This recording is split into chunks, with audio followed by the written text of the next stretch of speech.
হে আমার প্রিয় রব, আমি সত্যিই খুব ভেঙে পড়েছি।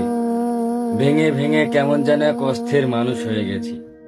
আমার জীবনটা আর আগের মতন চলতে পারছে না। সবকিছু কেমন যেন অন্ধকার, দিশেহারা, নিঃশব্দ হয়ে আছে। হাসি মুখে লুকিয়ে রেখেছি এক সমুদ্র কষ্ট। কাউকে কিছু বলি না, কারণ সবাই নিজের মতোই ব্যস্ত। তবে আপনি জানেন রব, আমার ভাঙা মনের প্রতিটা শব্দ।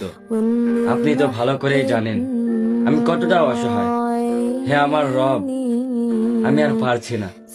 এই ভাঙা মন, ক্লান্ত চোখ, সবকিছুর ভারে যেন বুক চেপে ধরে আছি। আপনার দয়া ছাড়া আমার আর কোনো কিছুই নেই। আমাকে ধৈর্য ধরার তৌফিক দিন। এই কষ্টগুলো সহ্য করার শক্তি দিন। আপনার ফয়সালায় রাজি থাকার হিম্মত দিন। হে আল্লাহ, আমাকে আর কখনোই একা কইরেন না। আপনি ছাড়া কেউই বোঝে না আমার এই নীরব কান্না।